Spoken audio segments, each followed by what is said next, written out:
কেমন আছেন আপনি? আছি ইনশাল্লাহ, ভালো আছি। আচ্ছা, গত 12 তারিখের নির্বাচনে ভোট কারচুপি হয়েছে এরকম অনেকেই বলতেছে, আপনার মতামত কি?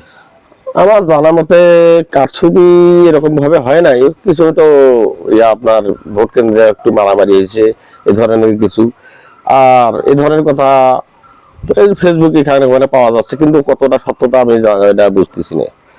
আচ্ছা, এই যে বর্তমান আমাদের নির্বাচিত সরকার ফ্যামিলি কার্ডের কথা বলছিল, তারপরে জি জি, টাকার বিনিময়ে নাকি ফ্যামিলি কার্ড দেওয়া হচ্ছে, এই বিষয়টাকে আপনি কিভাবে দেখতেছেন? আসলে বিষয়টা এরকম না যে হয়তোবা কোন দুষ্ট চক্র আছে, দু একজন আছে, এরকম থাকতে পারে। কিন্তু সরকারি কাজ, সরকারি কার্ড, এটা কিভাবে টাকার বিনিময় সম্ভব? আর করাটাও ঠিক না। যারা করতেছে বা করে, এটা কখনোই ঠিক না। হয়তো দু একজন থাকতে পারে এরকম। তাহলে এদের কি হবে? এদের অবশ্যই শাস্তি হওয়া দরকার।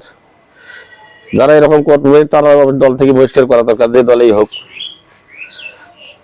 আচ্ছা, আর একটা প্রশ্ন, সেটা হচ্ছে যে আমাদের দেশে কিন্তু ধর্ষণ, নারী ধর্ষণ, শিশু ধর্ষণের মাত্রাটা বাড়ি গেছে। তো এদের এদের শাস্তিটা কি হওয়া উচিত বলে আপনি মনে করেন, এটা এবং তো কিভাবে হওয়া উচিত? এটা তো হওয়া উচিত যে ধর্মীয় ভাবে বিশ্বাস করলেও আপনার মানতে হবে যে ধর্ষণকারী মৃত্যুদণ্ড হওয়া উচিত। কারণ যে ধর্ষিত হয় কারো মা, কারো বোন, কারো মেয়ে, আপনার নিজের দিক থেকে হইলে কিন্তু একই ওই হবে যে এটা হওয়া উচিত যে তার মৃত্যুদণ্ড হইলে তো আপনার ভালো লাগবে বিষয়টা।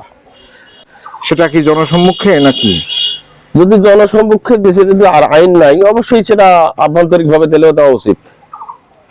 আভ্যন্তরিক ভাবে দিলেও দেওয়া উচিত হ্যাঁ মৃত্যুদণ্ড, হ্যাঁ হ্যাঁ, এটা আপনি আশা করেন? অবশ্যই অবশ্যই। আচ্ছা, ঠিক আছে, ধন্যবাদ ভাই আপনাকে।